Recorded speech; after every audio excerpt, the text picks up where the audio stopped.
So if you'd like to call the meeting to order, oh, there's Jay just joining now. If you'd like to call the meeting to order, we could proceed.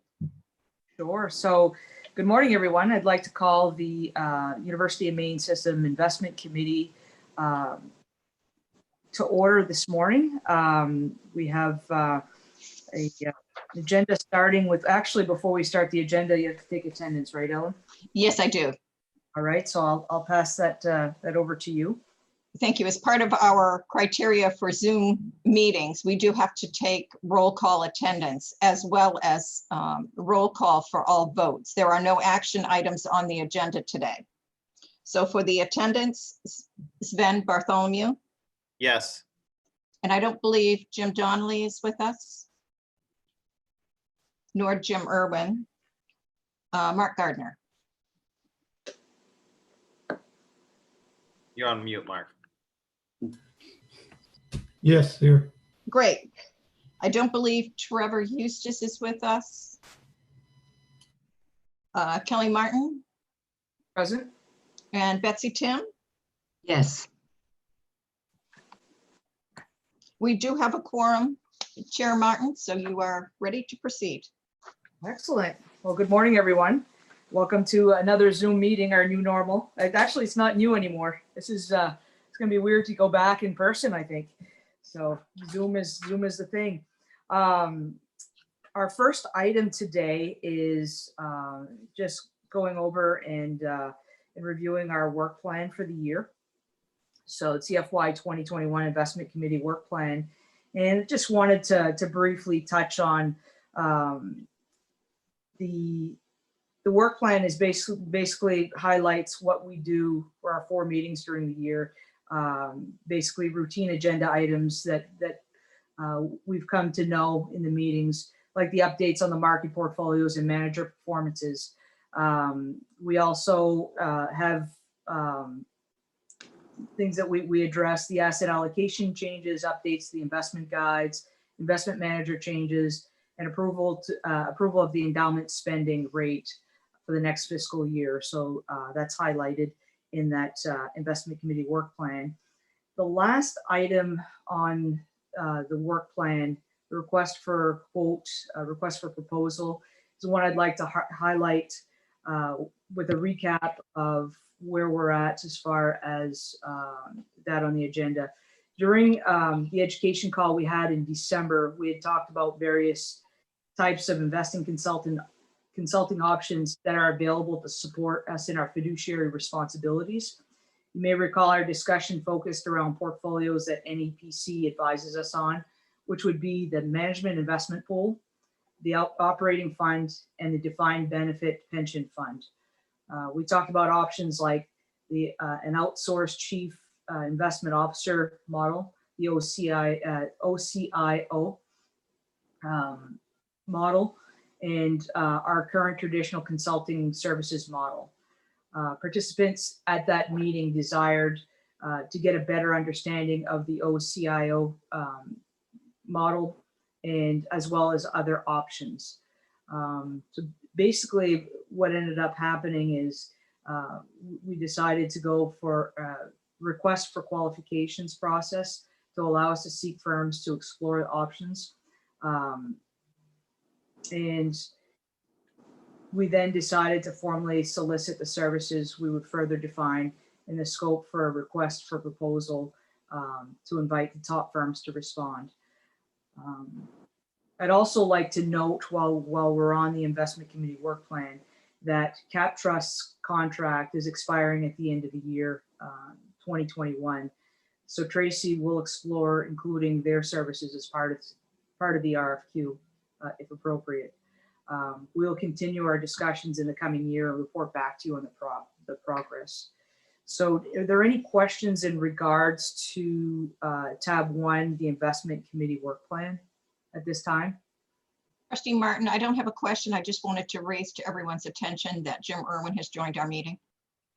Welcome, Jim. Morning, everyone. Good morning. Jim, we just went through the, we're looking at the investment committee work plan, tab 1 on the agenda. So, and just gave a cap of of the items on the work plan. So anybody have any questions, comments, concerns in regards to the work plan? When do we anticipate getting back those requests for information or for the outsourced chief investment officer, Kelly? Well, Are we sending them out soon, or is that like later this year or early next? Probably spring, with everything going on. I don't know, Tracy, I don't know if you want to come in on that, but with everything going on with COVID, I don't know if we get the full attention of all the firms out there and the full attention. There's a lot going on, and maybe it'd be best to look at it in the spring. Tracy, I'll pass the baton to you for. Yes, thank you, Kelly and Sven, for the question. I expect we would begin reviewing the process in the early part of the calendar year and issue an RFQ working with procurement and try to queue up in their schedule. And I think it would be optimal to get those back in the spring and then assess what approach we'd go from there, like the RFP and which firms to invite back and how we might do that. We're not sure how many firms out there might be interested in all 4 portfolios. So it's going to be a learning process for us, which is in part is the reason for the RFQ, to fully understand the options available to us that work with our goals. And we would probably sometime in the fall to coincide with Cap Trust's expiration of their contract at the end of the year. Thanks. Any other questions, concerns? The next item on the agenda would be the performance reviews of the management investment pool, defined benefit pension, and operating fund portfolios. And Kelly, is that going to be you, or is it going to be Jay? Okay, it's going to be a combination of both of us. Good morning, everyone. And is it okay for me to share my screen and scroll through the presentation? Is that the best way to go through it, Kelly? Yes. Okay, great. So let me get that up. So bear with me a second.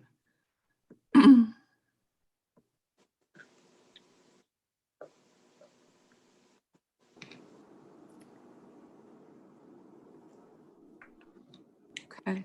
Can everyone see my screen okay? Kelly, could you enlarge it, make it a kind of a slideshow or full screen? Let's see here.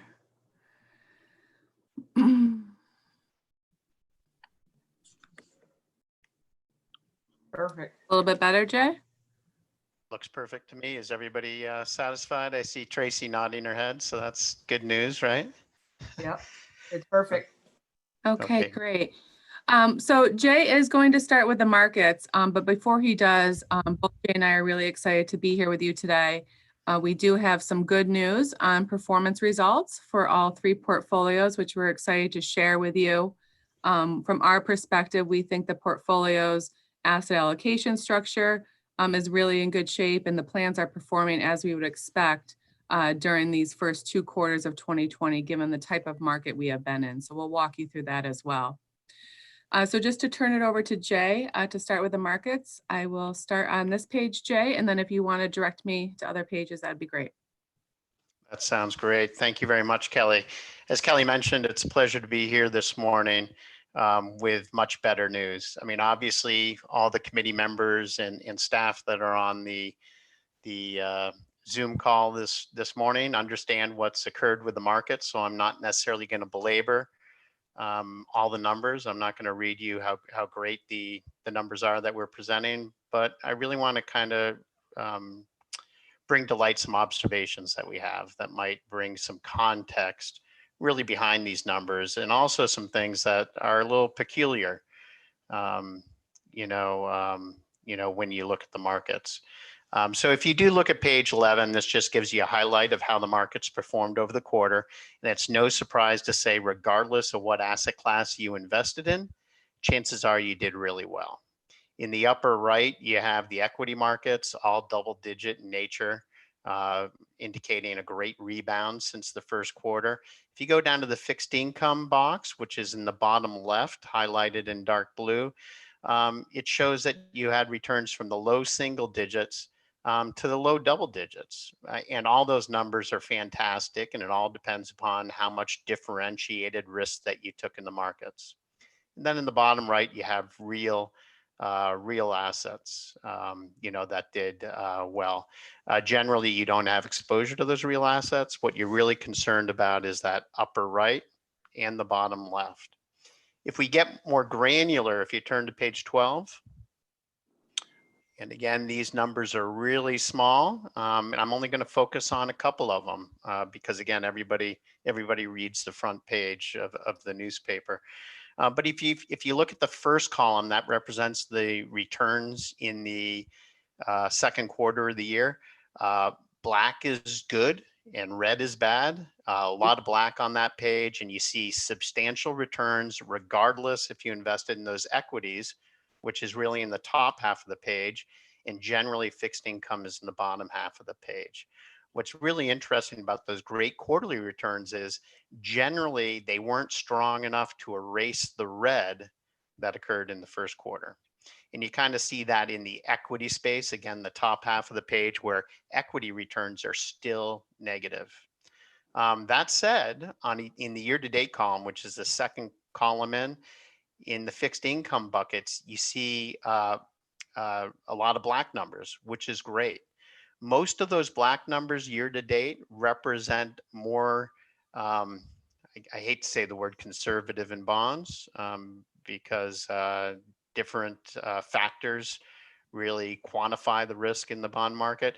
But generally, if you invest in government bonds, you did incredibly well on a year-to-date basis because interest rates did fall. If you invested in credit, that was a little bit more problematic as spreads widened, as there was a lot of uncertainty on whether corporations and on the risky issuers of bonds could actually pay the principal and interest payments that were due. If you were longer in duration, meaning the bonds were longer in maturity, generally, you did incredibly well because those bonds typically do better as interest rates fall. There's a couple of outliers on a year-to-date basis that I really want to highlight, and that exemplifies the duration and quality aspect that I was talking about. If you go all the way down to long treasuries, and again, you don't have exposure to these right there, those markets were up 21.6% on a year-to-date basis. And again, these are just bonds issued by, the Treasury Department, the federal government, to pay for expenses and so on and so forth. What is more reasonable, what you invest in generally are the core bonds, which are at the top of this page. And those are up a whopping 6.1% when yields are so low in the market at this time. Again, it has to do with rates being lower than they generally have ever been. There are two other numbers that I do want to point out, actually 4 other numbers I do want to point out, and I'm going to talk more about it later. But if you go all the way to the top in the 1-year column, you see the S&P 500 up 7.5% over the last year, which is a phenomenal return based upon all the volatility we had. But if you go all the way down to the international developed markets, these again are companies just like those in the S&P 500, but they're located internationally in developed countries, down a whopping 5.1%. That is unusual, that there's a 12% discrepancy between returns of the international markets and the US markets over that 1-year time period. The other discrepancy is between value and growth. So growth stocks have been doing very well. Growth stocks most likely will continue to do well for the foreseeable future, in my view and in other people's view, because technology, what this virus taught us is that technology is even more important than ever. And the development that is going on currently is making everybody's life tremendously easier in regards to communication. And we all witnessed that just having this call today. That said, the divergence of returns between value and growth are almost unheard of also. So again, if you go to that 1-year column, you take a look at the Russell 1000 Growth Index. These are large cap growth stocks. They're up 23.3% over the last year. But if you look at large value, they're down. And again, my eyesight, even with glasses, is a little rough. Is that negative 8.9 or negative 9.8? Again, the discrepancy of those returns are dramatic and relatively unheard of. And again, I'll go into more detail on that. Kelly, if you could turn to page 13. We don't have the August, month-end data here, but returns in August were strong as well. So again, if you look at the highlighted column that highlights July, the numbers are phenomenal from an equity and fixed income perspective. And generally, it's a similar story during the month of August. So again, it wouldn't surprise me if on a year-to-date basis, most of the numbers are positive in nature. So a lot of that red that I discussed several pages prior has been erased at this point in time. Let's get to the two observations that I want to spend a little bit more time on. Kelly, if you could turn to page 15. Great. This is just a graph and a chart that really display what does better during calendar and trailing time periods, the growth style or the value style. If you look at the chart at the top of the page, you see the last column, the 40-year returns. And generally, if you look at any 40-year time period, growth and value does almost, generates almost the same returns. During some 40-year periods, value does better than growth. On their 40-year periods, growth does better than value. And you see that demonstrated here in that last chart. What is differentiated, as I mentioned, are all the returns really since the global financial crisis in 2008. So since really 2008, growth has done much better than value. And you see that in the bottom row of the chart at the top, which shows the difference between growth and value. Over the last 10 years, growth did better by 6.8%. Over 5 years, 11.3%. And over 3 years, a whopping 17.2%. I mentioned that this is almost at historical performance divergence between the two styles. The only time where there is more divergence than this from a domestic perspective was during the TMT bubble, or what a lot of people know as the dot-com bubble in 1999, and you see that highlighted in the green oval, kind of at the bottom chart graph of the page, bar chart, I should say. So again, what we see is unprecedented. We don't necessarily think that value is going to take over for the next decade because we see the importance of growth, but it really highlights the fact that you need a balanced portfolio with growth, with both growth styles and value styles, almost regardless of how painful that is, because when this market turns, it's probably going to turn quite dramatically, and you want some assets in that race.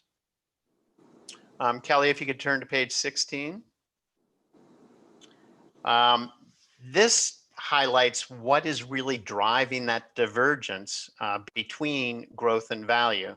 What is driving it is sector returns, and I'll get to that very shortly, but also the allocations to the sectors within the indices. I'll highlight some of these numbers to prove that point. Growth has done much better than value. What has driven it? What has driven it are the two boxes, bars that are really highlighted on the left-hand side of the page. What that does is highlights the two sectors that have really the largest allocations in the index. So if you look at information technology, that's the first column. And then if you look at consumer discretionary, what's third? Those two sectors make up over 50% of the growth index. And if you look at the gray bars within those two sectors, that shows you how well the markets did in those two gray bars. And what's phenomenal about this chart is those are the only sectors that had positive returns during this time period.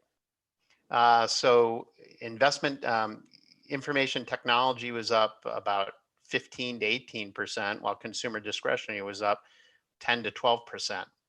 Conversely, and this is what brings about the divergence in returns, is value sectors are really on the left-hand side of the page, and the two largest, or the two close to largest sectors, are financials and energy, and you see those highlighted to the right. Those make up almost 30% of the index, and look at the negative returns that are highlighted in the gray bars. Financials were down 25 to 30%, and energy is down roughly 35%. So again, those are what's driving the growth in value markets, and that's why we have the divergence at this point in time. If we could, Kelly, why don't we turn to page 18 briefly? We're going to talk very briefly about the disconnect that's occurring between the economy and the markets. And we've really talked about how great the markets have done, particularly over the last quarter. But take a look at the economic backdrop that we really have highlighted on page 18. The earnings estimates are trending down. If you look at the last column, GDP is much lower, growth consensus is much lower. And then there's a significant rise in a lot of other factors, the unemployment rate, unemployment claims, as well as a dramatic increase in the Federal Reserve's balance sheet. And we'll get to that very quickly. So if you turn to page 19, this really shows the disconnect. In business school and in all the finance classes people take, you're told the basics of the stock market, that earnings drive stock returns. If your company does well, it shows up in the stock price. And generally over time, there's a close relationship between those two. And you see that here highlighted on page 19. The blue line represents trailing earnings, how well a company has done, as well as the price of stocks. And again, they're highly correlated between the two, even though there's divergence on occasion. If you look at the call out box in the bottom right, you see the divergence that has occurred. Earnings have dropped off considerably, the blue line, but the stock market keeps on going up and up and up. So what's causing that disconnect? I'm sure you know the answer, and that can be found on page 20 and 21, but 20 shows the Federal Reserve balance sheet, in which the Federal Reserve is going into the markets, buying particularly fixed income instruments, and increasing the liquidity in the market and making money cheap for other investors. And that balance sheet has increased $2.9 trillion. So again, the Federal Reserve has purchased bonds that are on on the balance sheet of the Federal Reserve at this point in time. If you turn one more page, you can see how dramatic the fiscal and monetary stimulus has been. And 21 really shows the fiscal stimulus. We thought the bailout during the 2007-2008 time period, or the global financial crisis, was significant. The percent of spending that occurred as a percentage of GDP is highlighted in the little tiny light blue circles, kind of in the bottom left of each country. So for instance, bottom left is the United States. During the global financial crisis, from a fiscal perspective, we spent 4.9% of GDP trying to bail out different constituents. That, during this crisis, the COVID crisis, has gone up to 12.1% of GDP. Now we're not alone in the spend that we're doing. It seems pretty dramatic and unheard of from a United States perspective, but take a look at the activity that is occurring around the world. So this, and the balance sheet that we discussed on the previous page, is really driving that disconnect in how the markets have performed and the underlying economy.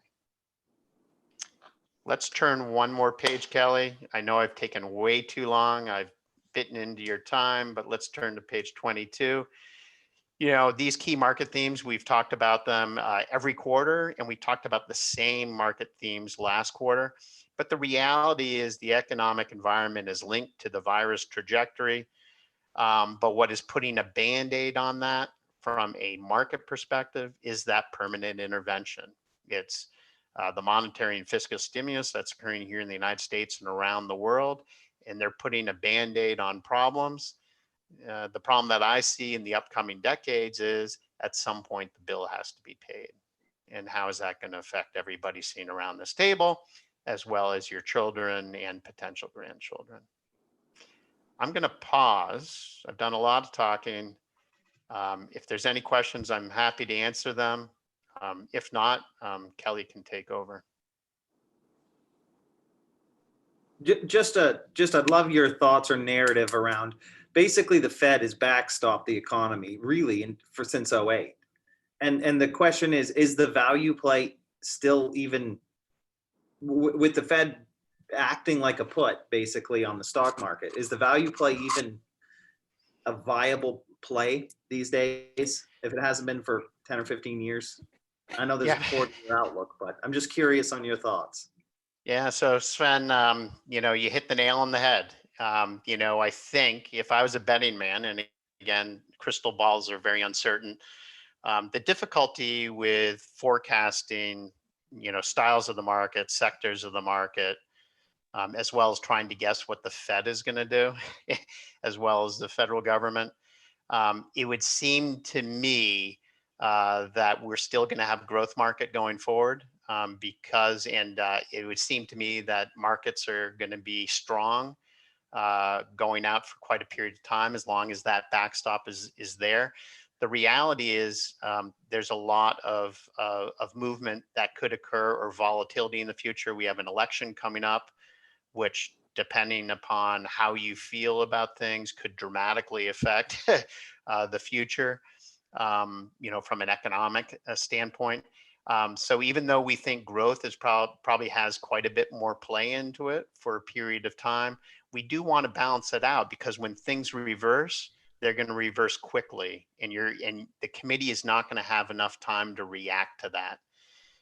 So I think it makes sense, and at NEPC we think it makes sense to have a balanced portfolio, and as the growth stocks continue to do well, you know, as you start getting out of your ranges or comfort zone, kind of rebalance to value. The reality is, if the markets are going to go up, you're going to share in that return regardless. And you see that in the numbers that Kelly's going to present to you. I know I was a little weaselly about that, Sven, but it's really, I've never seen anybody estimate correctly what's going to happen in the future in regards to how the Fed is going to behave and how interest rates are going to perform, as well as other things. Never seen it in the 25 years I've been in this business. And just one, can I ask one other question going along that theme? Sorry, I've had more coffee than everyone else here today. So my question is, do we, even though we have larger portfolios that are long-term invested with a lean towards downside risk, do we look at the FANG stocks as defensive plays? Are we considering those growth? Those are growth stocks in our portfolio, right? Those aren't value. Those are growthy in nature, and what's very interesting, the S&P 500 is loaded up with those FANG type stocks because they're market weighted.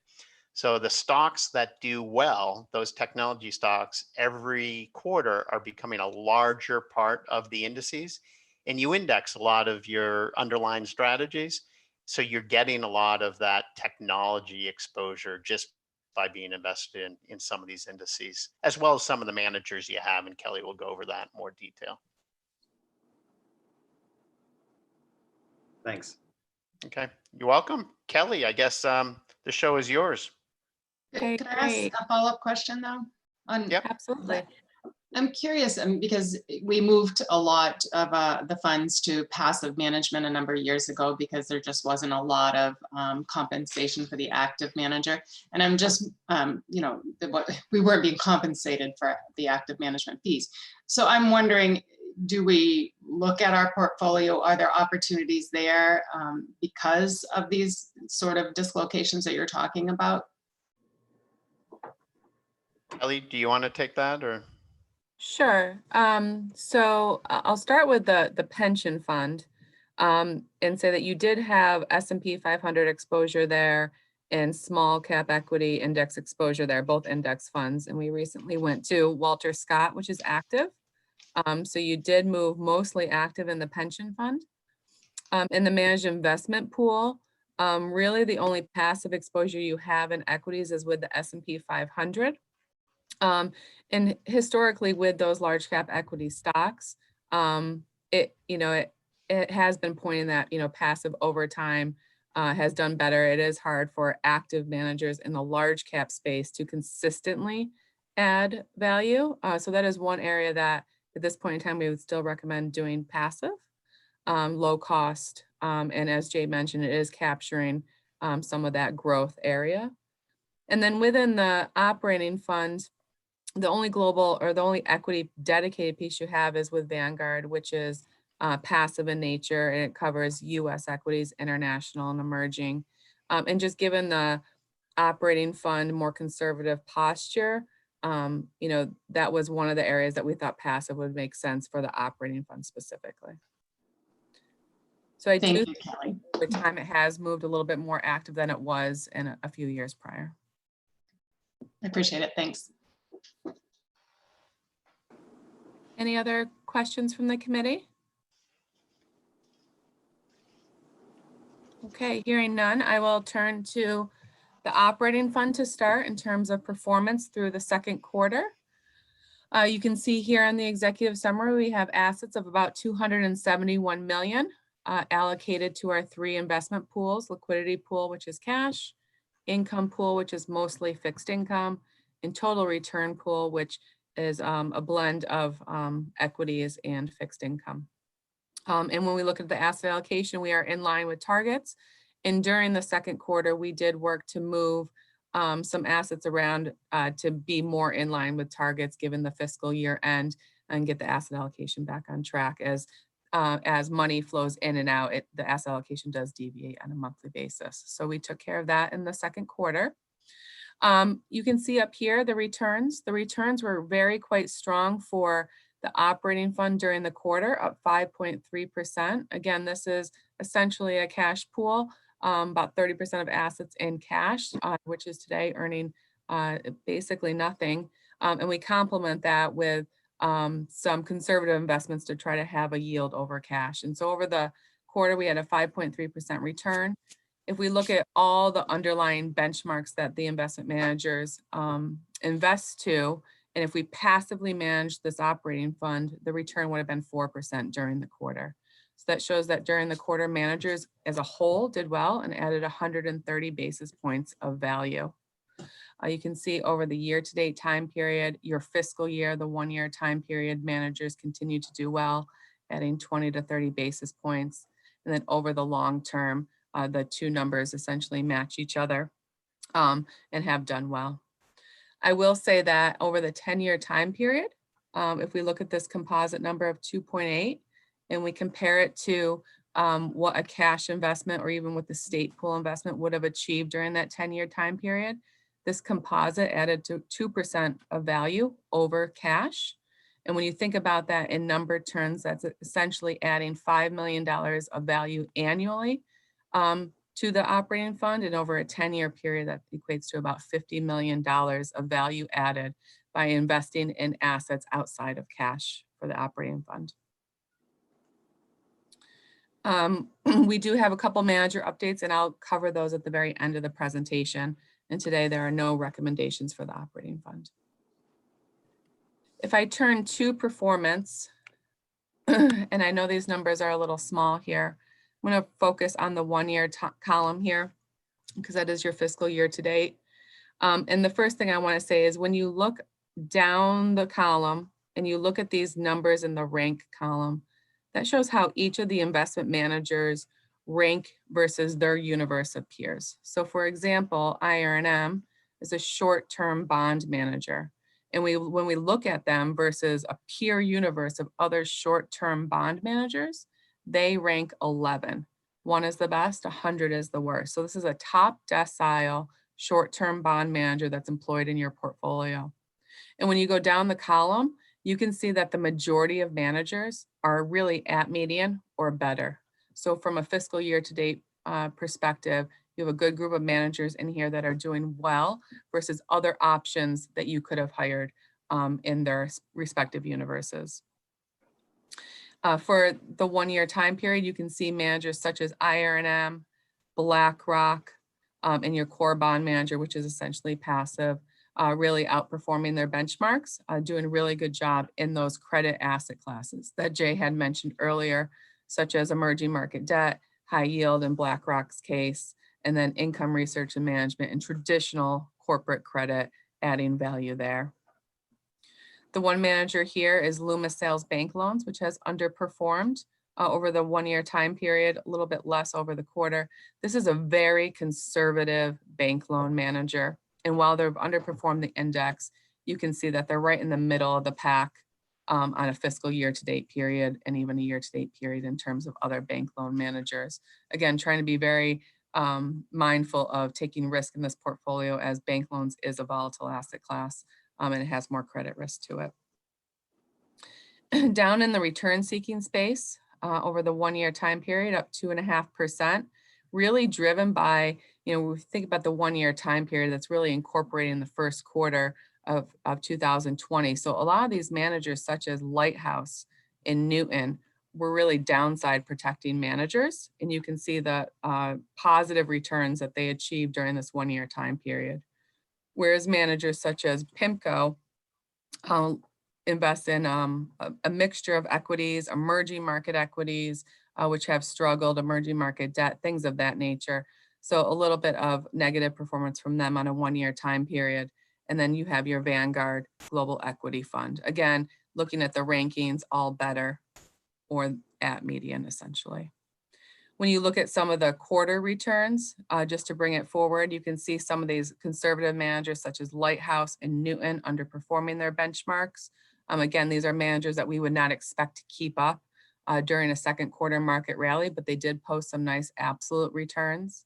And then PIMCO, a manager that we would expect to do well during the second quarter when emerging market equities are doing well and some of those credit assets are doing well, they bounce back nicely.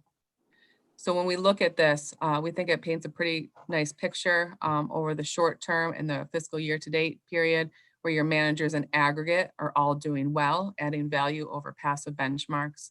And then over the long term, again, managers collectively matching their benchmark.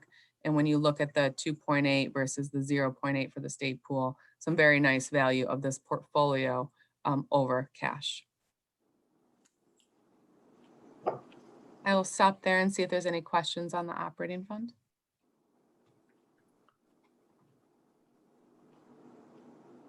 Okay, hearing none, I will move forward to. One question for you real quick. I think it's Kelly. Sure. Kelly, tell us how our new money managers did.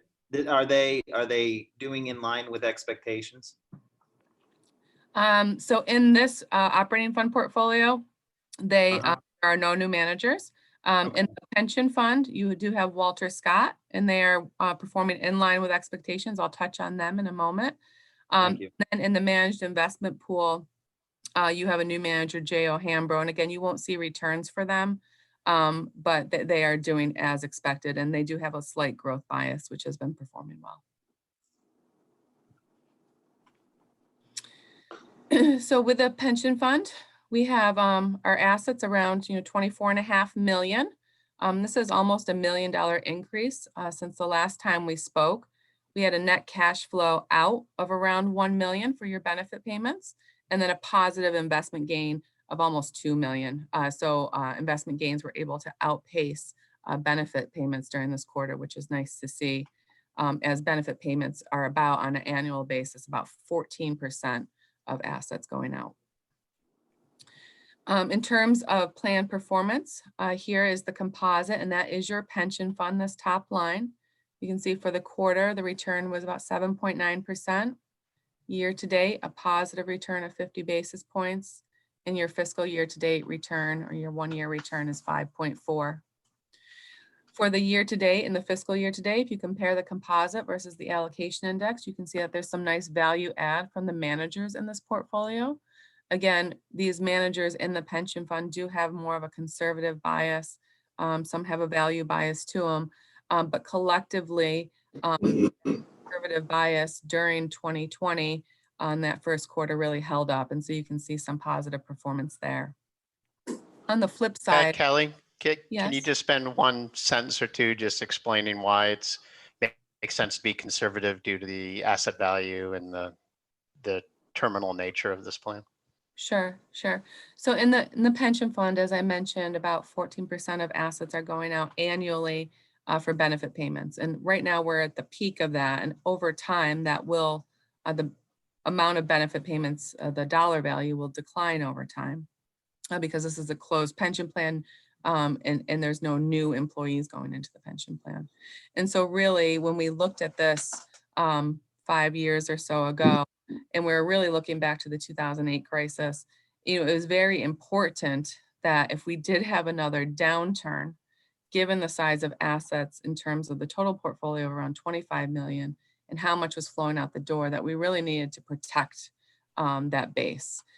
Being mindful at the same time that we had an actuarial rate of return to achieve as your liabilities are tied to that, and not achieving the actual actuarial return would impact your funded status. So it was a balance of trying to have enough growth to try to compensate for some of those benefit payments going out, but also protecting the total asset value of not declining significantly like we saw in the first quarter to really protect the base. And I think you see that here with this year-to-date number and the one-year number. On the flip side, as we would expect, and hopefully as you would expect, during a quarter, the second quarter, as Jay mentioned, when assets are rallying strong, we do have a lower equity position in this fund, and we do have those conservative managers. So you will see underperformance in the short term, and you can see it here by about 1% or so. If you look at the composite versus the allocation index, we did have some managers in the short term underperform because of the conservative bias. They're not going to keep up when markets are screaming as they were in the second quarter. Shorter term performance has been getting better in the pension fund, as we just noted. And so you'll start to see that the deviation between the 3, 5, and 10-year numbers isn't as great as we've been seeing in the past. So these longer term numbers are catching up to their allocation index as we start to see better performance, as we start to see better performance out of some of the manager changes that we've made over the years. And so you can see the long-term numbers. There is some deviation falling short of passive benchmarks, but it is starting to close the gap.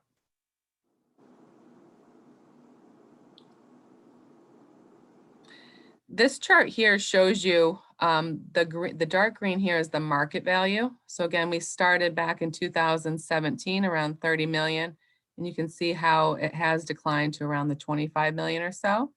And really that's due to this net cash flow, and that net cash flow is really benefit payments leaving the fund to pay participants.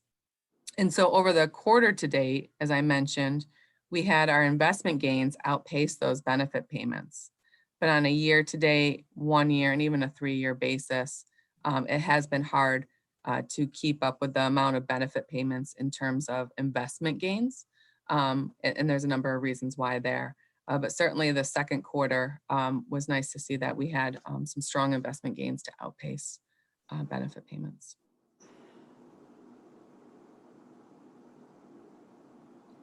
So here are the investment managers, and I wish I knew how to increase the screen, but I'm not going to mess with it. So right here we have this Walter Scott Global Equity Fund spend. That is a new manager that you asked about. They're a global equity manager that does have a growth bias, but they do incorporate valuation analysis into their investment process. So we would call them more of a GARP manager. So growth at a reasonable price.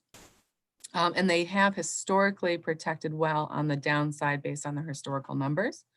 You can see here on a year-to-date basis, so you have had them for the first 2 quarters of 2020. You can see they were down about 3%, where the benchmark was down about 6%. So they did add about 3% of value on a year to date, protecting on the downside as we would hope, ranking above median versus other global equity managers. So they have done what we would hope they would do. Again, they will not keep up when the markets are up about 20%, but they still posted a nice positive return of 16%. So I think they're off to a good start. Mondrian is your emerging market small cap equity manager. This is a manager more focused on value. Historically, in normal times, value is more downside protecting. You can see over the 3 years and the 5 years, again, a value manager, as Jay had mentioned, not only in the US, but over international and emerging, value has not kept up. You can see some of the underperformance here versus their benchmark and versus peers. So when you look at their peers of other emerging market small cap managers, it's a mixture of value and growth managers. So their value bias did not perform well over the 3 and 5 year time period. More recently though, year to date, in 1 year, their value oriented strategy did have downside protection, about 5% value add over the fiscal year to date period, about 3% of value add over the year to date period, again, ranking a little bit better and at median versus their peers. So starting to bounce back in late 2019 and 2020. Again, posting nice quarterly returns, but again, this type of strategy is not going to post a 27% return like their benchmark during a market rally. In the fixed income space, and Tracy, I did not note this in our earlier conversation about active and passive. You do have 3 passive strategies here. You have the Vanguard Total Bond Index, and then these 2 Vanguard TIP strategies, which are mostly passively managed. And again, in this space, for this portfolio, given the more conservative bias, we would continue to recommend the passive strategies. And as you can see here for Vanguard Total Bond Index, they have done well historically versus peers. So passive has done better than active. Certainly in the first quarter here, a passive bond strategy is going to rank lower because you're going to have other active managers more in the credit space where credit has done well. So there will be short-term bouts of volatility versus peers when credit's doing well. But overall, we think that passive bond for this portfolio, the pension fund, given their conservative bias, still makes sense. And then tips, typically, our recommendation is to do that passively for our clients. BlackRock is an active manager here, so we do supplement some of your passive strategies with active. So BlackRock posted a nice 6.4% return. They are the top performing manager in the active fixed income space, which was nice to see during the quarter. And then over the fiscal year to date time period, outpacing their benchmark and ranking right around median. Bain is your bank loan fund. So this is a different strategy than what you employ in the operating fund. They protect well on the downside and have been able to keep up when markets are screaming. So that they're a manager that we think highly of and has performed well in your program. And you can see the numbers here outperforming their benchmark and ranking better than median. On this page, we have some of the alternative strategies. So Newton Global Real Return is a manager, global asset allocation manager that invests in global equities, global fixed income, and they do have a good amount of defensive assets in their portfolio. So things such as gold, or even like hedging type of assets, derivatives. And their role in the portfolio is, again, to really help protect on the downside and provide some diversification to this portfolio. And that is what they've done over the year to date, 1 year, and even 3 year time period. And I say that because, you know, you would say, okay, well, they're underperforming over the 1 year and the 3 year. But when you look at them versus another basket of global asset allocation strategies that you could employ in this program, they're ranking in the top third here over those time periods due to their defensive nature, where other global asset allocation strategies have done worse than Newton. So very pleased with their role in the portfolio and how they've been performing. And even during a second quarter, right in the middle of the pack of peers, posting almost an 8.5% return for the quarter. You know, certainly underperforming. Again, we would expect that during a strong quarter, but some nice results from Newton. And then same type of story with Lighthouse. Lighthouse invests in global equities, but they can go long and short them, and they do provide some defensive characteristics. And again, you can see that here on a year-to-date, 1 year and 3 year time period where they've outperformed their benchmark, partly due to protecting in some of those quarters where they had strong downside protection, which when you combine it over longer term time periods has worked out well. Again, ranking in the top third of their universe, so one of the top long-short equity managers. And again, similar story that I've mentioned with Mondrian, with Newton, Lighthouse. Again, you would not expect them to be outperforming in a quarter like this, given their downside characteristics. Principal is your real estate manager. Over long term, they have kept up with the real estate benchmark. And even over the shorter term, the second quarter, they've kept up. This is one manager that we continue to watch, given the real estate space, given the COVID crisis. Certainly assets such as retail has been, an office has been, it's been hurt. Thankfully, Principal is very underweight retail versus benchmarks. So that's nice to see, and that's kind of helped their performance.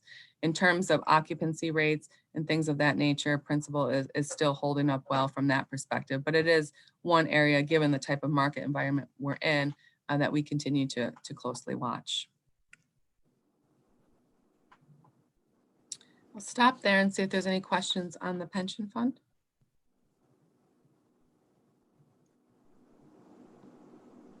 Okay, hearing none, I'll move forward to the managed investment pool, or the MIP. So here we have our assets at $352 million, which is a $43 million increase since the last time we met in the first quarter. We had about 660,000 in net cash outflows and investment gains of about 44 million during that time period. And when we look at the asset allocation, it's in line across the board with your investment policy statement and very close to policy targets. The returns are up here in the top right. The composite is the return of the MIP. You can see during the quarter, a strong 14% return. When we look at all three of these portfolios, this portfolio is more aggressively invested than obviously the pension fund and the operating fund. So that is why you see the higher returns during the quarter. And then on a fiscal year-to-date basis, slightly positive, about 1%. And over the last 10 years has returned 6.5% on an annual basis. A couple of things to note is that during the quarter, we did see active management hold up really well, about 40 basis points of value in aggregate coming from active management. And then still during the year-to-date and 1 year time periods, still falling short. And again, as we go through the flash, again, some of that is due to having a little bit more value in this portfolio than other portfolios. And as we spoke about at our other meetings, that was one of the reasons, we felt that the portfolio was a little bit too much value biased. And we started to bring in conservative growth managers to help offset some of that value. And that was the reason for J.O. Hambro and Walter Scott coming into the portfolio. And hopefully over the long term, we'll have a little bit more balance between those growth and value to help protect and participate in both of those markets going forward. One of the nice things about the performance during the quarter is you can see that the rank for the managed investment pool is 31. So you ranked in the top third versus your peers, partly due to having more public equity exposure than peers that have private equity exposure. So public equities did quite well during the second quarter, and we saw private equity being marked down at Q1 numbers. So that fared well for your portfolio when you compare yourself versus peers. And then even over the year-to-date and 1 year time period, you can see we're just a little bit below median. So again, the changes that we're making in the portfolio over time, hopefully we'll start to see a little bit better rankings, as we've noted and had discussions in the past about the low rankings over the 3, 5, and 10 year period, partly due to private equity exposure or lack of private equity exposure, and having that value bias, as Jay walked through, has not performed well over the last 10 years. In terms of recent actions, I've already mentioned this, but GlobeFlex was terminated and replaced by J.O. Hambro, and we did rejigger some of the exposures of other equity managers to hire Walter Scott, your global equity manager. And we did rebalance in the quarter to prepare for July 1st spending needs. So moving over to performance. Again, here you can see about 17% of this portfolio is invested in the S&P 500 index up here. And that was a 20% return during the quarter. And when you look at these rankings next to this index, 38, 33, 25, 22, and so forth, that really shows to my comments earlier how passive management in the large cap space over all time periods over the last 10 years has really been holding up versus active managers. So it continues to be one of the areas where we believe lower fees for passive management does fare a little bit better than paying high active management fees for inconsistent return streams from large cap equity managers. We do have two small cap equity managers, and they are, one's growth, which is Westfield, and the next one's value, which is DFA. So we're nicely equal weighted there. You can see the returns during the quarter for Westfield was up almost 34% versus DFA of 24%. So you can see that discrepancy there. However, both managers did outperform their benchmarks, which was nice to see from DFA because value managers are having a difficult time outperforming their benchmarks, as you can see from some historical numbers from DFA. Over the long term, Westfield has done well and has been one of the better than median managers over the 10-year time period. In terms of manager updates, this is one manager that does have a manager update. So while I'm on them, I will mention it, but they have a team of 17 investment professionals, and 2 investment professionals were asked to leave. They were members of the investment committee, the 17-person investment committee. These investment professionals invested in energy stocks and gaming and restaurant stocks. So 2 sectors that have been on a secular decline that have not been doing well. And these 2 investors had really poor stock selection. So Westfield, did terminate the relationship with those 2 investment professionals and is working to rejigger now this 15-person team to really focus in on the growth areas of the market that they think that they can add value and really kind of reorganizing the team. And so with that, there is no action we want you to take on Westfield, but just want to bring you up to there have been some changes on the team. So down here in the international space, we have Morgan Stanley, which is a value-based international manager.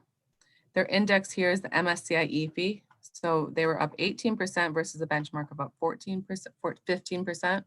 Some nice value added. One of the top performing managers, top third of their universe during this time frame. And their value strategy, similar to Mondrian in the more recent times, has been protected on the downside. So you can see down about 6% year to date versus 11%, pretty much flat on your fiscal year, outperforming the down 5% for their benchmark. So this is a manager that's turned around after having some longer term performance that was falling short. And you can now see that over all time periods, they're outperforming their benchmark. There are no numbers here for Glowflex as they were terminated. And you can see J.O. Hambro here listed with about 18.5 million. Again, no returns for them because they were implemented in the month of June. But J.O. Hambro is off to a good start. When we look at them on a year-to-date basis versus their benchmark, they're outperforming the MSCI EAFE by about 450 basis points during this time frame. So they continue to be a good manager. And we think a manager that will better balance Morgan Stanley in terms of the value and growth aspect. Kabouter is your international small cap manager. This is a manager very focused on ESG as well. And you can see that their returns over all time periods have been well versus their benchmark and versus peers. We've already spoken about Mondrian in the pension plan. You do have another emerging market manager here, Aberdeen, in the MIP. Again, Aberdeen's more of a large cap, all cap manager, so investing in S&P 500 type of stocks, but over in Asia, where Mondrian's more small cap, like your Westfield and DFA, but investing over in emerging markets such as Asia and Latin America. You can see Aberdeen has done well. Again, this is a manager that has struggled a few years back because of their more quality focused bias. They're not pure value, they're more quality.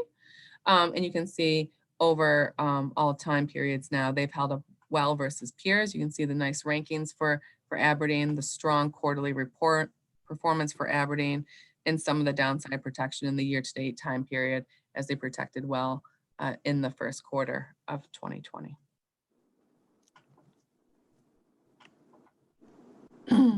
I'll just speak about one manager here, Common Fund. Unlike the pension where you invest in passive bonds, you do invest in active bonds here. Common Fund is really a fund of fund. They invest in underlying fixed income managers. So they invest in managers such as IRNM that you have in the operating fund, and slightly different strategy, but same firm. And they do also invest in some interesting credit assets. And so you can see during the quarter, they had some great performance versus their Barclays aggregate benchmark, which is more focused, has a higher allocation to government. So during this quarter, when Common Fund was investing in credit, they did better because credit did better. But you can see over the year to date and 1 year time periods, you know, if you bring in that first quarter performance where they did underperform because of that credit, you can see some underperformance here. But over the long term, this has been a top performing manager, and we have no concerns with them. And then down here, just one other manager to talk about that we haven't talked about yet is GMO. This is a global asset allocation manager. We have them combined with Newton here. GMO invests in both global equities and global fixed income, and they have always, in their process, and it's always been true to GMO at the firm level, been value focused. And in addition to being value focused, which has not performed well, in this global asset allocation strategy, they have been more overweight international equities and emerging equities versus US equities. And if you remember Jay walking through the market update, both international and emerging has underperformed US. So it's no surprise when we look at their results over the long term that the value bias as well as the international bias has not worked out well for GMO. And so as I mentioned at the last meeting, we're continuing to look at this strategy. It is nice to see a bounce back from them during the quarter versus their benchmark. But I would expect at the upcoming meetings that we're going to be looking at other strategies to potentially replace GMO, or even segregating out the global equities and global fixed income of GMO and reallocating it to current managers that you have. So Jay and I are working on that. As you know, over time, this strategy has not worked out well. And we think that, you know, we already have international equities and emerging equities and other parts of the portfolio that are working out well, and that we can do some interesting things here to help the portfolio. So this is really the only one area of the portfolio that we're really watching closely. We're really happy with the rest of the managers in the portfolio and a lot of the changes that we've made here. So I'll stop here and see if there's any questions.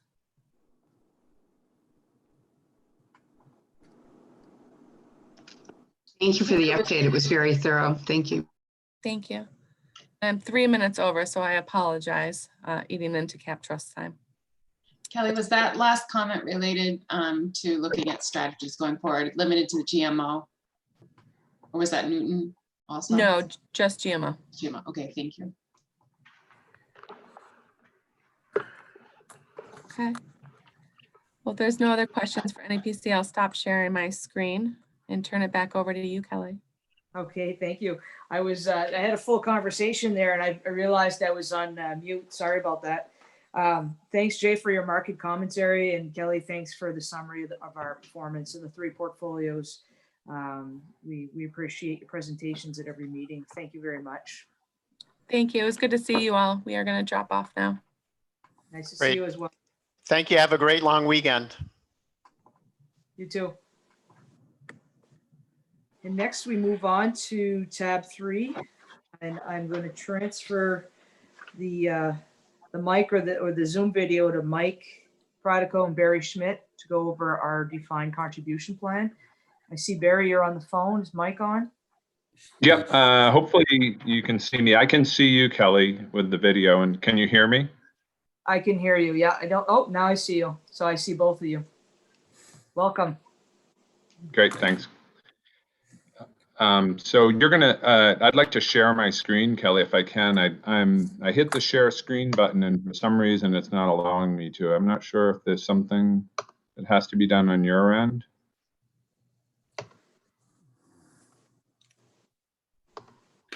Mike, you should be able to share. it maybe Kelly's still sharing somehow. Hold on one second. Let me try this. Yeah. See if it will let you now. It has to be done on your end. Wow, that's, One non-video show. Huh. Yeah. Yeah, let me check. I don't Bear- have anything. okay, so Barry, would you try to share your screen and then I can just call out the page numbers if that works? Let's see if this works. Sorry, everyone. The joys of Did that work? technology. Oh, Can you see my screen? Yeah, well, it's actually, the technology has worked really well for me so far. Barry, we're getting to read some of your emails, so I that's know. a good sign. Well, I'm trying to I'm trying to figure out like where am I going to pull it because I didn't have it uploaded on my desktop. So what I'm going to do is Yeah, you got to stop sharing, open it, go back in. so if I like just go to the email that I got right here, can I just click here and it'll pull it up, right? You could try it, sure. Okay. You gonna do it from the website? Yeah. Okay. There we go. Okay, great. So again, I apologize, everyone. I'll talk fast. Sure. For a Mainer, you do talk pretty fast, dude. Careful. I was gonna say the same thing. Yeah, No, I know. No, I get it. be careful, Barry. You got a lot of Mainers. I get a on lot of this Mainers call, on the just so you phone. know. That's funny. All right, I am going to. Let's see. I'm just flipping through their pages. I can't see what we start at. What page we start on? It's 163. So Barry, if you could go to page 164, that's the starting point. Here we go. All right. Yeah.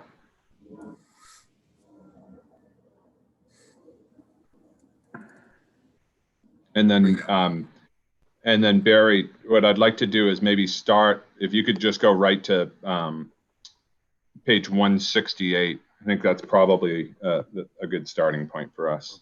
Okay. Here, Barry, if you hit page as well, so it gives us a larger view. Oh, thank you. I'm going right for the website. Fit the page, you think, or page view? You said page view. Fit to page. I don't know. Try that. I think Or fit to wait a minute, page. Full screen. There we go. Let's try that. Is that better? All right, guys, I'm gonna try to share it on my end from the PDF that you gave for the meeting materials. Will that be easier? Sure, and then and that's okay if I just call out page numbers? Yep. Well, are the page numbers from the meeting materials? Because I have the actual Yeah, that's it. document by itself. Do you know what I mean? So I could go. We can go either way, whichever. Okay. Whichever you pull up. All right, So let me I'll see stop what I have. sharing. Yep. There we go. Okay. All right. Sorry about that.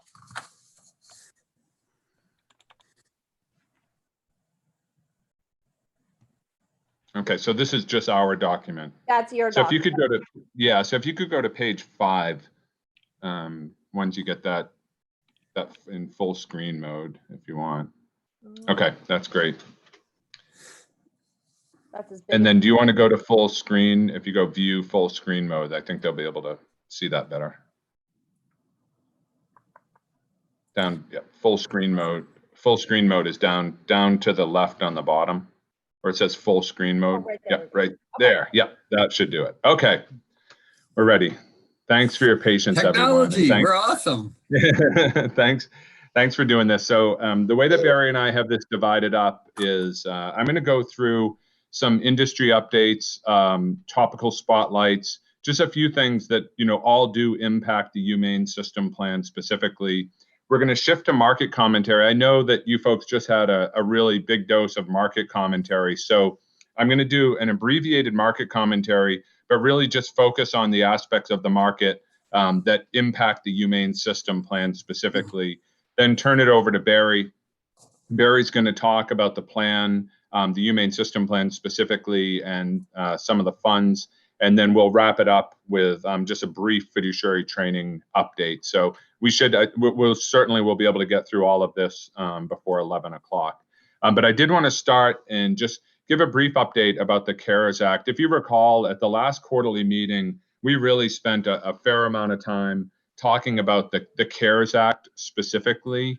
And that basically, in summary, was the act that was passed that allowed participants to access up to $100,000 penalty-free from their retirement accounts. It was really part of the overall stimulus program. But what we have here, and in addition to the penalty-free withdrawals, it also allowed for an enhanced loan provision where participants could take up to $100,000 a year from loans as well. So what we have here are some national statistics. We went out and really polled all of the relationships that we have with various record keepers and just wanted to find out, again, on a macro level, how is the CARES Act being utilized? And then specifically, how does it compare to the UMaine system plan? And as you can see here at the top of the page, from a participant behavior perspective, about 11% of participants actually increased their contributions. And frankly, those participants were rewarded with some pretty significant market gains. For those that kind of looked at the bottom of the market, 30 or felt like 30% down, maybe towards the bottom of the market, they were rewarded with one of the best Aprils in over 40 years of market history. And then just what can only be described as a historic market recovery from 30% down to now, back in the positive on a year-to-date basis. It literally was historically fast. So certainly participants that viewed it as an opportunity were rewarded. Without surprise, not surprisingly, about 10% of participants did reduce their contributions and about 3% stopped. Unfortunately, that's exactly the type of participant behavior that we try to avoid. And, just generally speaking, I would say that, our philosophy when we talk to participants is staying the course, staying invested through all market conditions. We want people to have a good strategy and a good plan in place, but we certainly don't want market conditions to kind of drive changes to that plan. And unfortunately, those that reduced, those that stopped, really were harmed because they weren't able to take advantage of the market recovery.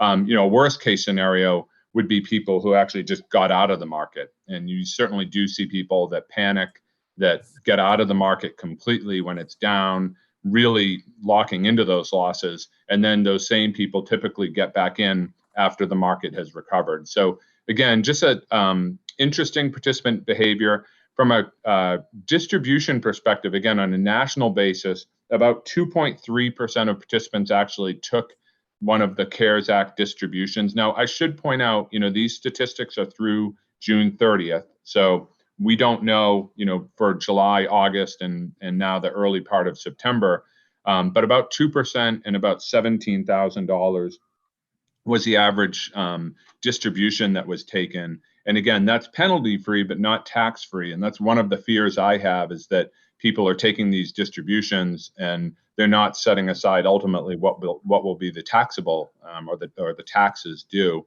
And then from a loan perspective, very few people took out loans, and that's not surprising. The way the CARES Act distributions were structured, they allow for people to pay back what they took as a distribution. So I think to some degree that would negate, the need to take out a loan, knowing that you could pay it back. Again, I think that, looking ahead a year down the road, even 2 years down the road, it will be interesting to see, the statistics of people who did take those CARES Act distributions, how many actually did pay them back. I frankly think the number is going to be pretty low. For UMaine specifically, there were a total of 151 CARES Act distributions that were taken. So again, these would be people that were impacted by the COVID-19 virus in some way and qualified for a distribution. Now, the way that you, when you submit that, it was what's referred to as a self-certification process. So, the extent of TIA processing one of those distributions is the person saying, I have had a COVID-19 related event. Now, that could create problems for people that took the distributions and weren't actually impacted. if they're audited. But again, it really would have been very difficult, I think, for TIA or any other record keeper to have to request proof of that COVID-19 related event. So 151 people for about 1.2 million. We hate to see any money come out of a retirement plan prematurely, but frankly, it's there for a reason, and hopefully people who took those distributions really needed them. From a loan perspective, you only had one loan for $3,200. In terms of loan suspensions, another part of the CARES Act provision was allowing people who did have existing loans out to suspend those loans. You had 23 people that suspended their loans. And then the RMD suspensions, I think everyone knows that there's something called a required minimum distribution with defined contribution retirement plans, which is when people have to start taking distributions. Part of the CARES Act allowed for people to suspend those distributions. Again, I think a very good thing, because you don't want to force people to take money out of a retirement plan when the market's way down as it was. And so you had about 131 RMD suspensions. So I would say that, pretty low numbers overall. I think that's a good thing. I think it shows one, the impact of COVID-19 in Maine, while it certainly has been difficult, relative to a lot of other states, it's been fairly low, and I think that's reflected in the numbers here. Yeah. So any questions on any of that?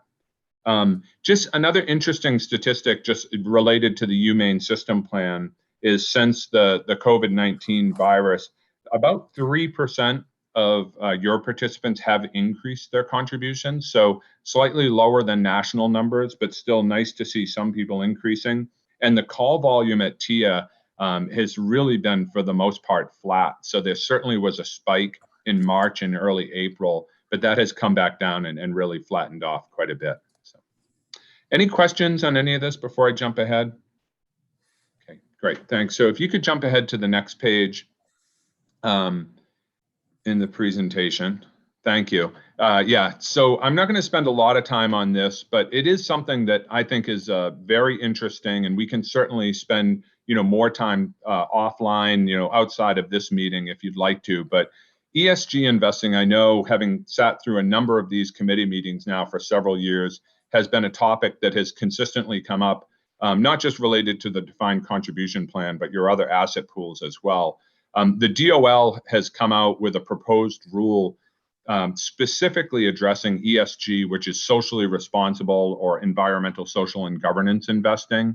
And basically what the DOL is saying is that, one, there is no specific requirement that retirement plans have an ESG investment in the fund lineup, for one. And then two, if in fact you are selecting an ESG investment, or if you have an ESG investment and you're monitoring that investment, you should be doing so following really an all else equal test, and essentially meaning that you should be monitoring that investment just like you do all the other investments in your plan. So participants shouldn't be paying more, for example, because it's an ESG investment.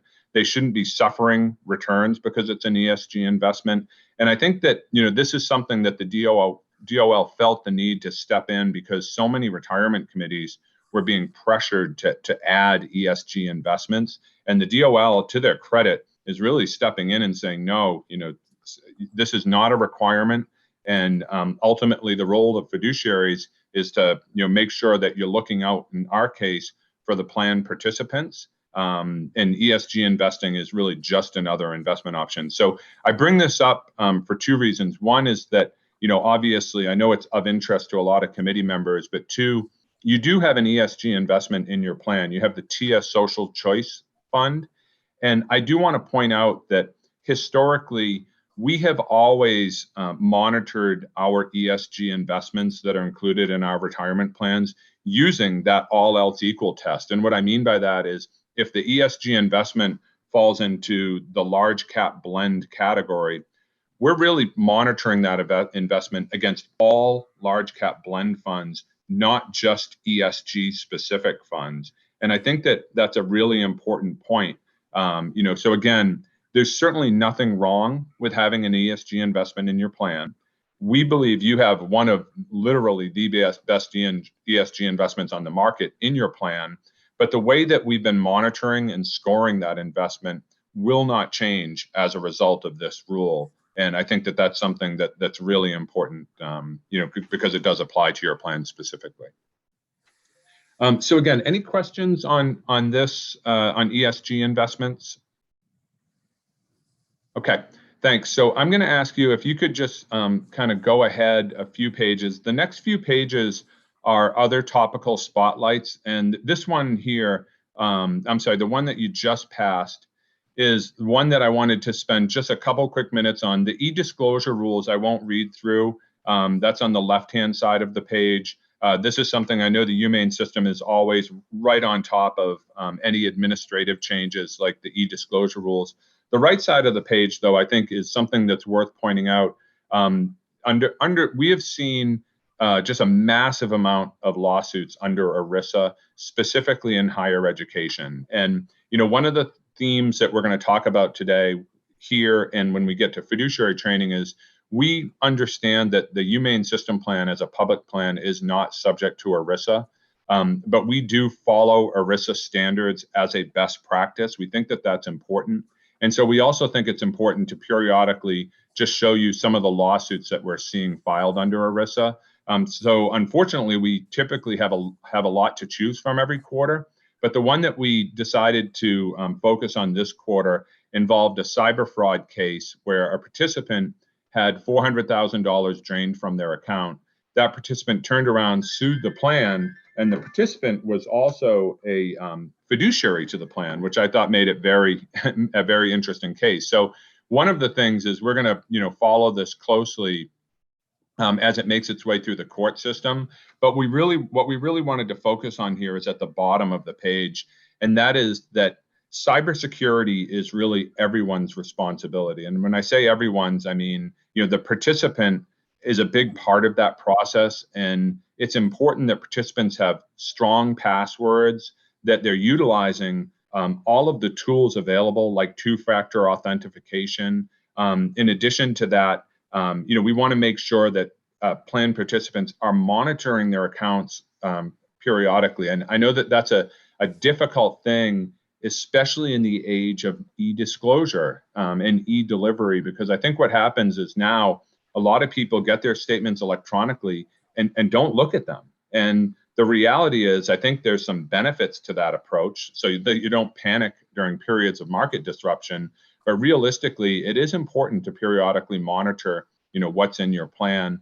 And so this is really, ultimately the participant's responsibility, but the record keeper is responsible to a degree for cybersecurity as well. And I bring this up because I do think it's important to note that one of the strengths of TIAA as a record keeper is what they do around cybersecurity. I would certainly put them, and I know Barry would agree, would put them in the top tier of record keepers from a cybersecurity perspective. And part of that is purely because of the massive amount of participants that they record keep, but also it's a part of that is the amount of money that they spend on cybersecurity.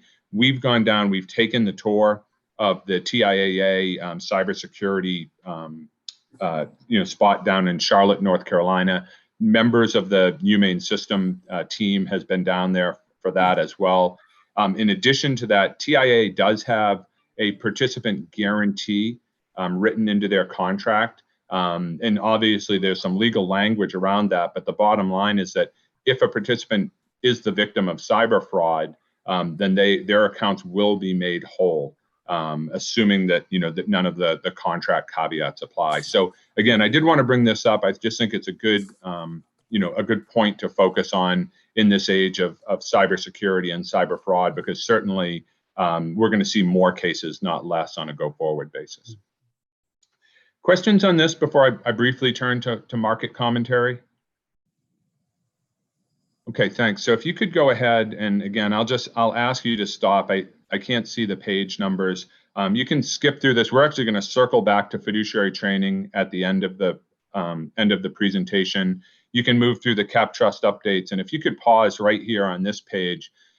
Really, I'm just going to go through a couple slides on market commentary. Again, knowing that folks have already spent a fair amount of time on market commentary in this meeting, but I did want to just reiterate probably what you've already heard, which is that the second quarter was a truly spectacular quarter in the markets.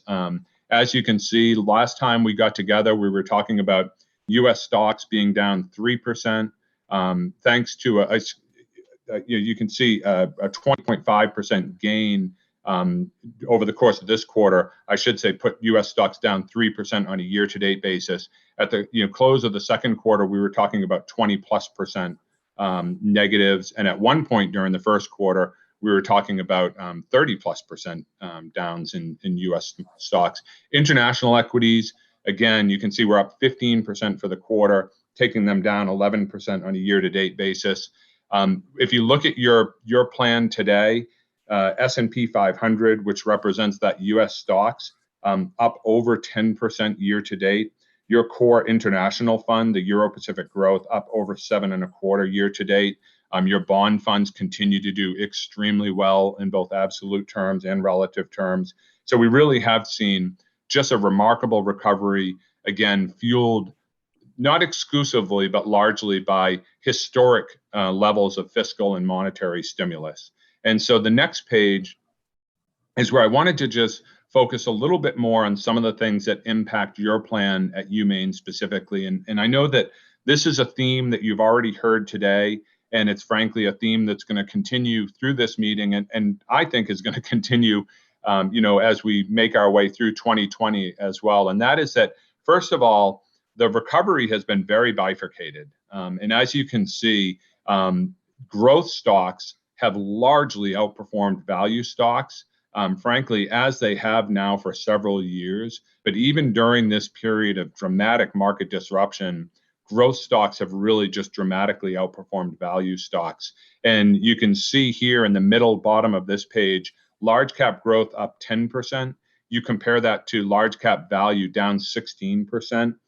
That certainly is the case in your plan as well. Just pulling out a couple of highlights in your plan, your large cap growth fund, the Harbor Capital Appreciation Fund, is up almost 48% year to date through a couple days ago. 48%. Now, it also is in the top decile, so it's one of the best large cap growth funds on the market. But 48%, you compare that to your large cap value fund, which is the John Hancock Large Cap Value Fund. That fund through a couple days ago is down about 11.5%. So it really shows you again just what a dramatic growth rally this has been. And that's really continued with mid cap, small cap as well. So the theme here is that the more growth you've been oriented as an investor, the more you've been rewarded. And then the other theme is that it's really been much more of a large cap rally. So, the more large you've been, the better you've been, or the more you've been rewarded as well. So again, mid caps, certainly growth has recovered, not as much as, they're not up as much as large cap growth. Same with small cap growth. And then large cap growth, large cap value, mid cap value, and small cap value, all continue to struggle for the year. The good news here, again, is that if participants are taking a thoughtful approach to asset allocation, and you just think about an investor in your plan that's saying, okay, I should have, for example, 20% of my assets dedicated to large cap domestic equity. Hopefully what they're doing is they're splitting that between growth and value. And when you can take a look at your plan, what you'll note is that, that investor has actually done very well year to date and has outperformed the S&P 500 year to date pretty significantly. So again, that's a theme. The other theme here, and again, this is something Barry's going to talk about specifically, is that having exposure to a few of the really large technology names has been absolutely critical. So essentially, the more exposure you've had to Apple, Amazon, Facebook, Google, Netflix, Microsoft, the better you've done. Not surprisingly, Harbor Capital Appreciation, about 25% of that fund is invested in Amazon, Microsoft, Apple, and Netflix. And again, participants have been really rewarded as a result of that. If you look at, I won't go ahead to the slide, but there's another slide in this presentation that breaks down the S&P 500 through June 30th. The five big, those five big technology stocks that I mentioned through June 30th were up 23%.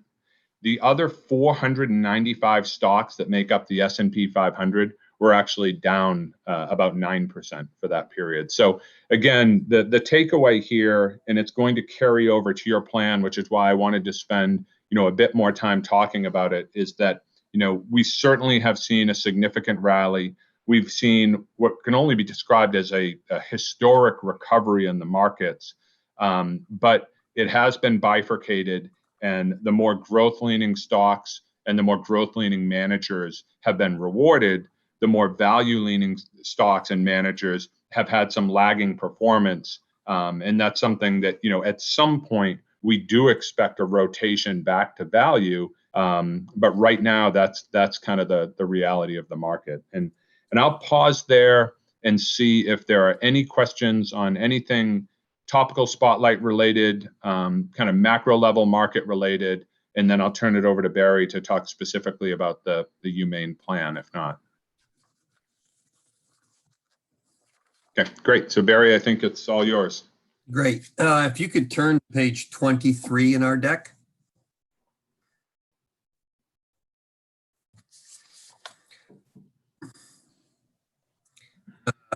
Yeah, I don't know if you can get this. I'll describe this. I mean, I think we've seen this before, and we're still trying to work on ways to get this to where we can actually see it better.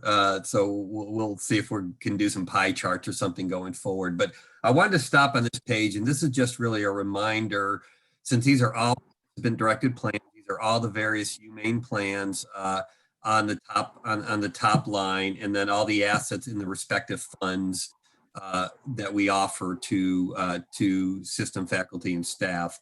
A couple things you want to point out is recognition that TIA Traditional remains the largest single holding of your participants, over 32.5% of the assets, or over $500 million when you look at TIAA sitting in TIA Traditional. And you think about that, that's certain terminated participants, more seasoned employees that perhaps are thinking about retirement, putting money in a fixed annuity that pays a guaranteed rate of return and keeps the vintages in prior years is certainly a good strategy. TIA has pushed that over their history, and that's really that's been a good thing ultimately for participants, especially those participants that are fearful of the market.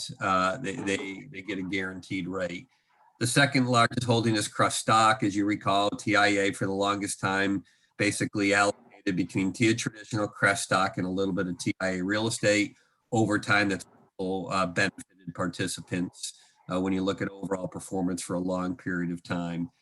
But now, the largest now is the Vanguard Target Date Fund. So you look at the Vanguard Target Date Funds, there are default, those are the allocated portfolios that people don't have to adjust over time. We now have over 12% of the assets in Vanguard Target Date Funds. I wanted to hit a couple items here. We'll go through the performance, but there are three funds we want to talk about today to orient you. That's Carolina Eagle, which is the second one down, a little over 4.7 million of assets, less than a third of a percent of the assets in that particular fund. The DFA Markets Fund that has about $17.7 million, a little over 1%, and John Hancock Discipline Value at about 1.4% or $23 million. Those are the three funds, and Mike really teed me up well in terms of their performance. We have, again, we're at the outset, we do not have any recommendations for fund changes, but we do want to focus on those funds here in a moment. If you turn to page 40,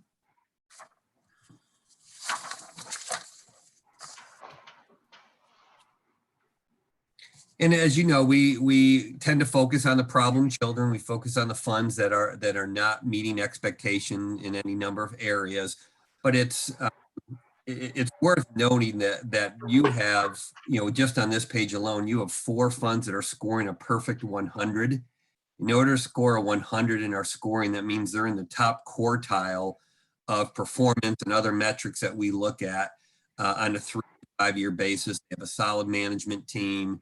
There's no fund issues to speak of from a fund firm level. So while we focus on funds that are not performing well, it's good to at least note that you have many funds here that are scoring really, really well and have demonstrated that ability in what are very challenging and daily pivoting types of markets. So, and Barry, just to jump in for a second, I think it's worth noting that the Virtus Ceridex Midcap Value Fund is a fund that actually, going back several quarters, but had been marked for review at one point.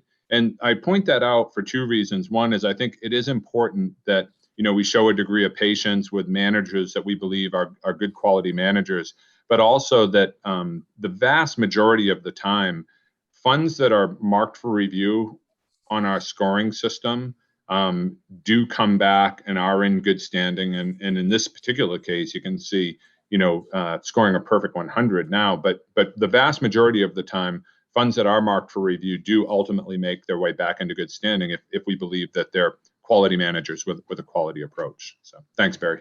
Yep. And I'm going to talk about John Hancock in a second, but if we move to the next page, 41,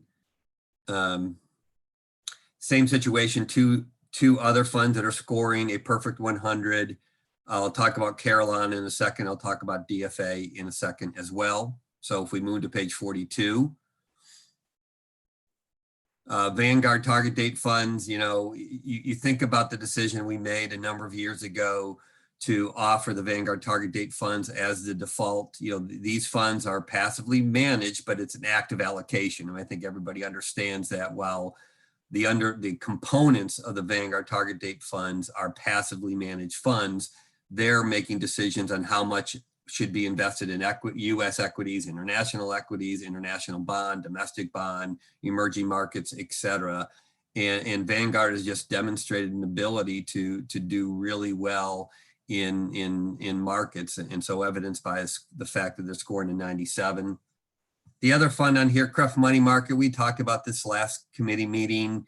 CREF Money Market is a fund that, because it's an annuity, anytime they want to make any sort of changes to that, they have to apply to the state of New York Insurance Commissioner, which is now called the Department of Financial Services.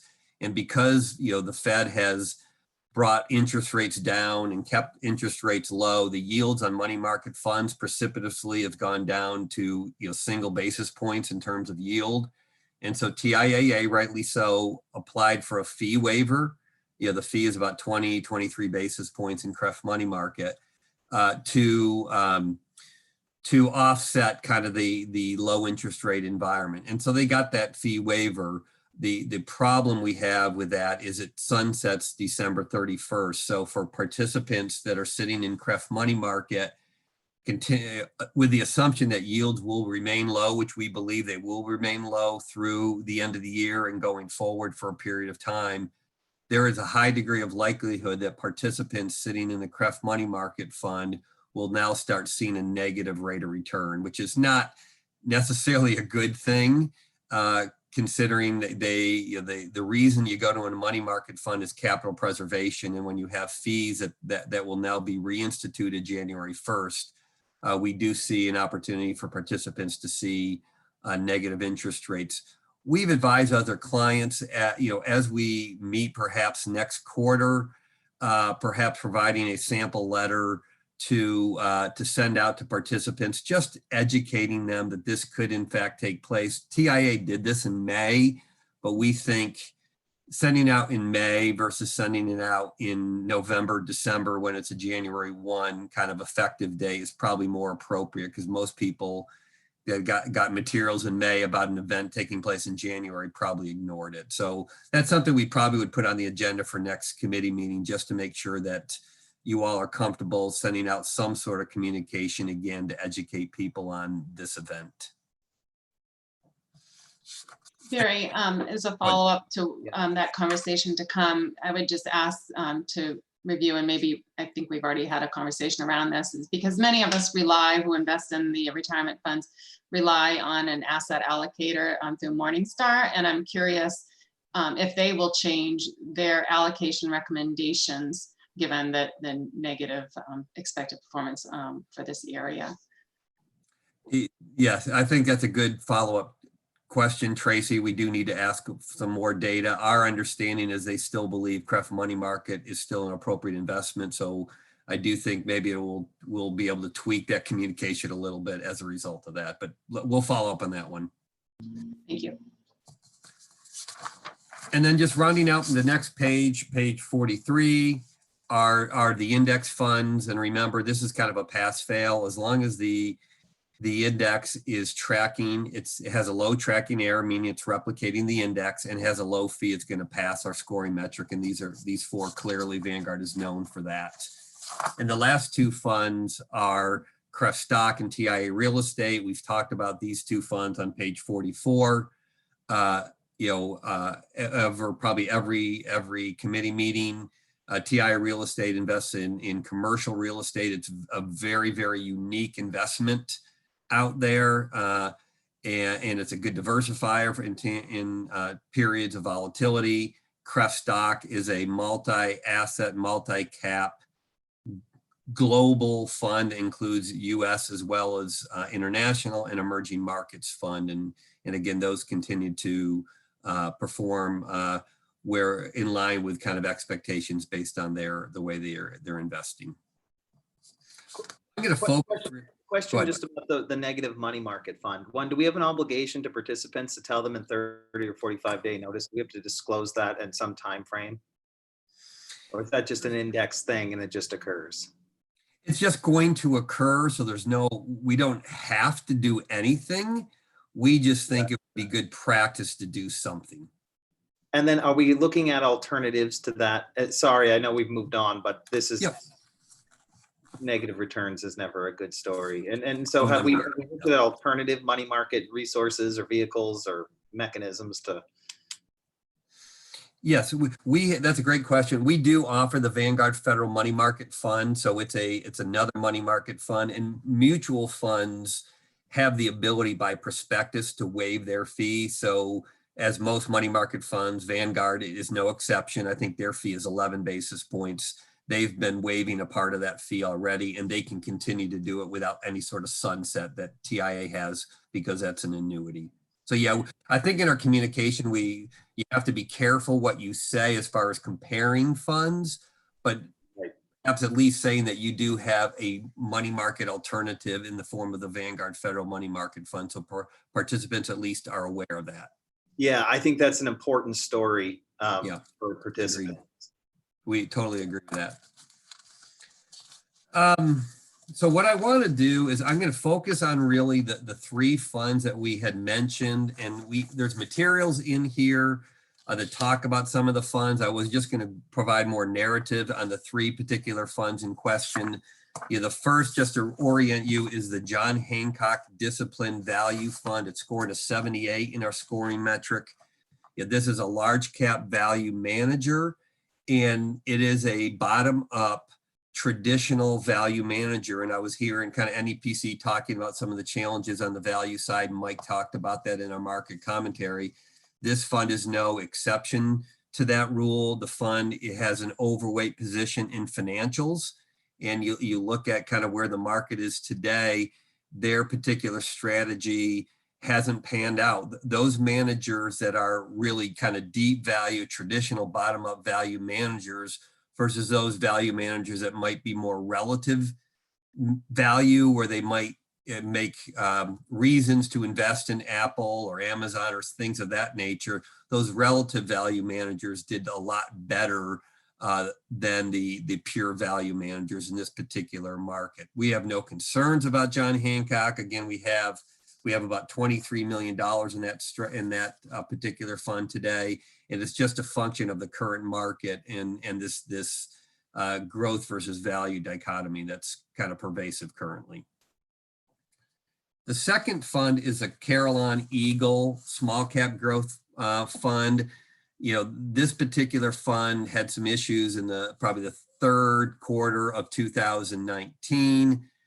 When you look at its more recent performance, it's actually started to really pick up some steam.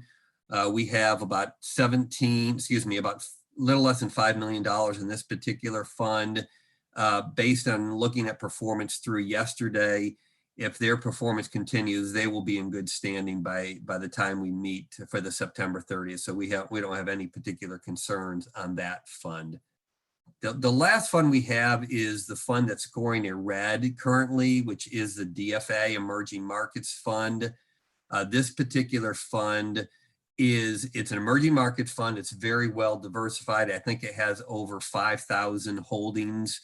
And so it's very well diversified. It does have a value tilt to it. So considering what we just talked about, kind of this growth value, it's underperformed based on the current market. I did look at performance through yesterday, and on a 5-year number, it's like in the 59th percentile. So we've already started to see, as value starts to at least come back somewhat, this particular manager, if we scored it today, it would not be failing. It would certainly be marked for review, but it's a fund we're watching.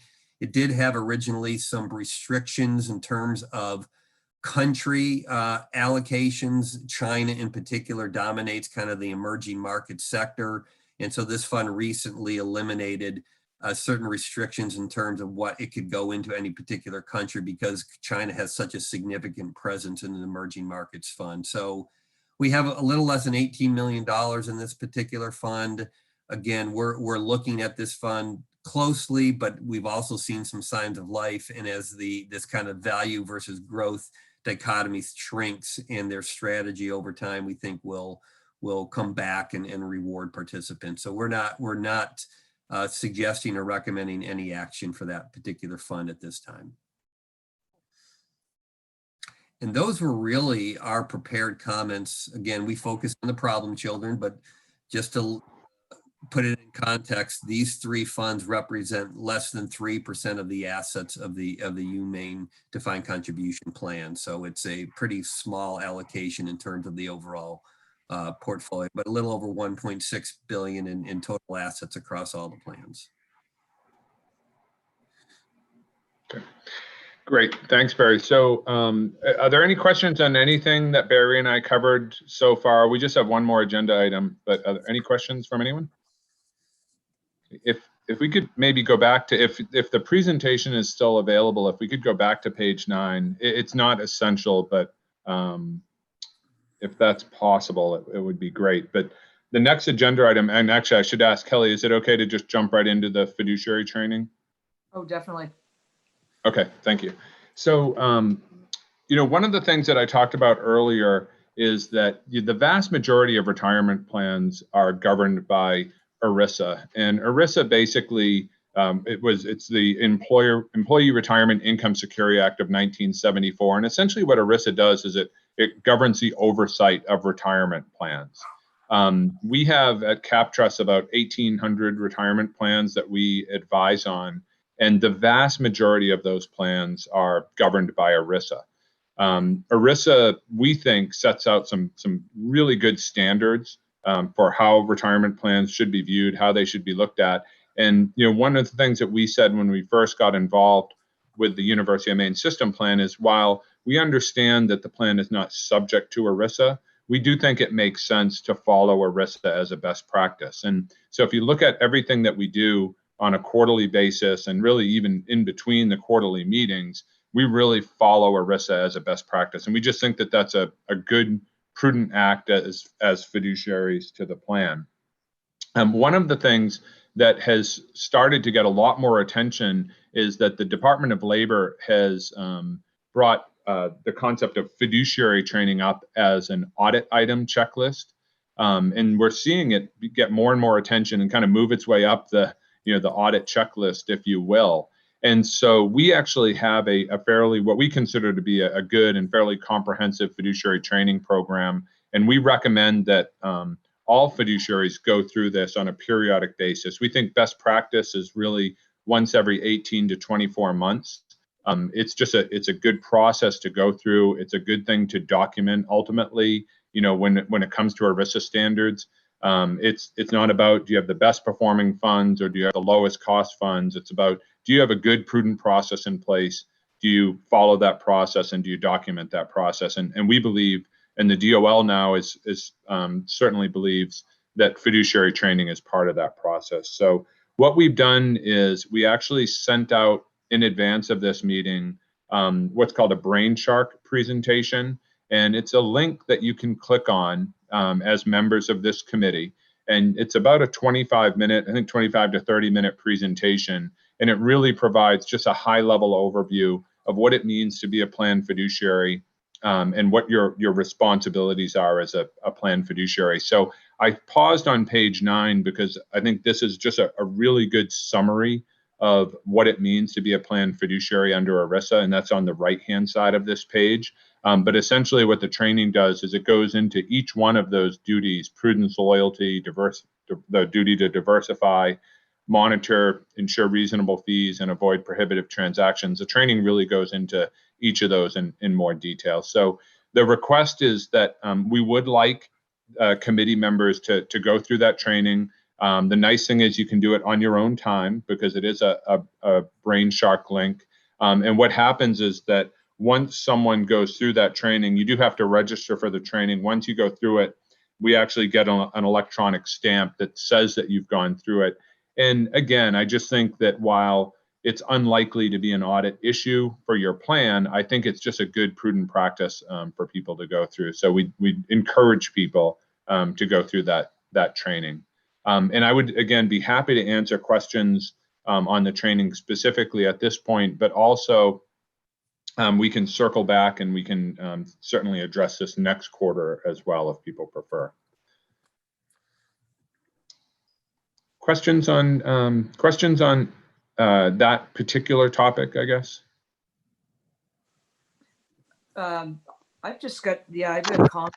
Is this something that maybe we should put on our schedule to be distributed annually, where we have sometimes different trustees serving on the board and different non-voting members? And should that be recorded on our end? I know it records on your side that we've taken the fiduciary, it's stamped, but should we be keeping record of that, in the system office as well? Yeah, Kelly, I think that's a really good point. We recommend that committees go through it every couple of years, but I think, as you pointed out, more importantly, as you have new committee members come on, I think I assume there's some type of board packet that goes out to them. I actually think incorporating that fiduciary training link, right into that packet makes sense, and asking that they go through it, because it does provide just a good overview of what our responsibilities are, what we're trying to accomplish as committee members. So yeah, I think that's just a really smart thing to do. I think it's smart to update it even after you've done it once. But I think to some degree, more importantly, as you have new committee members come on, having them go through that training is important. So we can certainly we can work with Tracy on the best way to distribute that as there's turnover on the committee. Yeah. Great. Okay. If there are no other, sorry, Kelly. We have that link now. Yeah. So Tracy, I know we sent the link, and Tracy, I don't recall. So yeah, I just do committee members prior to this meeting. It was distributed to committee members, but we'll send it again following this meeting out to the committee members. If there are no, Great. yeah. And I just wanted to add, I found the training extraordinarily valuable as I did the materials as well. And it allowed me to go through and all of your recommendations and button up just a couple of things here. So I personally really appreciated it. And I just would like to add, while we have bonding insurance, I just talked with Gretchen this morning. I had been working with her this past spring, and you'll note, like the first slide, if you've watched the video, it does talk about insurance and fiduciary, and letting you know that we are adding that, and it's going to be effective actually on the 5th of this month. So that was very timely. I don't think there was anything, Tracy, in there that really is counter to what we have been doing and what you as a committee do to begin with. I mean, I think it affirms a lot of the things that you have been doing for quite some time. It absolutely does, but it allowed me to reach out and ask some questions and prompt those. Yeah. So for example, you mentioned the procedures with TIA, they're excellent, but you may recall we obviously have some legacy assets in some of these other vendors that participants continue to maintain, and those same procedures aren't necessarily in place there. So there's a couple things we want to do in the Employee Benefit Center just to tighten things up. Great. It's definitely great training. All right, well, thanks very much, everyone. We appreciate your time today, and you can obviously just circle back with either of us if there's any follow-up questions. Thank you. All right, thank you, Mike and Barry, for your presentations and the review on the fiduciary training. And that is the end of our meeting. We ended 6 minutes early. I give you 6 minutes to your day. Thank you all so much. All right. Thank you. Thanks again, everyone. Bye-bye. Nice Happy Labor Day. Yes. You as well.